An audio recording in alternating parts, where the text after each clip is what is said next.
Hello everyone, this is Mumbo here, welcome back, and today is another episode of Too Small, the show in which we take an average everyday build and say, hey, that's far too small, how about we make it 10 times bigger? And this episode is absolutely no exception. In this one, we're going to be taking a look at the storage area. Often considered to be the hub, the center of any base, this one is a little bit different and a little bit more fancy than your average one, so let's take a closer look. Now at first glance, this machine might look a little bit on the complicated side. We've got a bunch of levers on the wall, a bunch of item frames underneath them, and we also have a couple chests over here. But the way that we operate this is really quite simple. We've got the input chest and we've got the output chest, which is dictated by all of these levers. So let's take a look at the output first. Say for example, I want a little bit of stone, want a little bit of TNT, because when do I not want a little bit of TNT, and also maybe a few stacks of glass. All we have to do is flick all of those levers, then hit this button, and we'll get exactly one stack of each of those items coming through into the output chest. You can see the TNT flowing in now, so all we have to do is wait a while.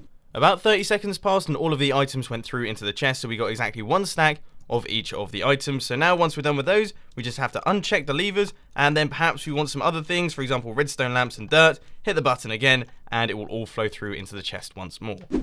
So now that I've got all of these items, I've actually concluded that I don't want half of them. I don't need the redstone lamps, I don't need the glass, and sadly, I don't actually need the TNT. So all we have to do is chuck all of these items into this chest, and they will all be taken out the back, thrown back into the system, and then they'll drop back down into it so that they can be taken out once again using all of the levers. It's actually pretty cool, and it works very nicely. So if you just head around the back and take a look at the redstone behind this thing, you can see that this build is pretty expansive in terms of redstone, but it can be split up into a couple simple circuits. First off, we have got the item sorter, which is actually in action right now. We have got the lever system, we have the item elevator system, and also the dropper system. Now all of these do various different things. So the item sorter system will sort all of your inputted items down into the correct sections. The lever system will make it set up so that when you flick a lever, it will actually activate one of these sections down here, which will allow all of the items to flow out.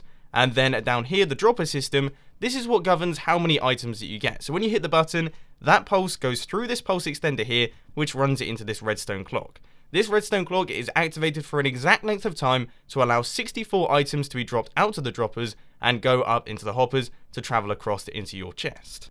Now I reckon I probably lost about 80% of you there. I do apologise that my explaining skills aren't particularly on point. However, I would say that if you do want to get a rough idea of what's going on, perhaps take a closer look at all of the redstone behind this thing, then as always there is a world download down in the description for anyone that wants to check this out. But anyway, ladies and gentlemen, that is all I've got time for today. I hope you enjoyed this video. If you did, please be sure to hit that like button, and if you really loved it, then make sure to subscribe. But thanks for watching, guys. This has been Mumbo, and I'm out. I'll see you later.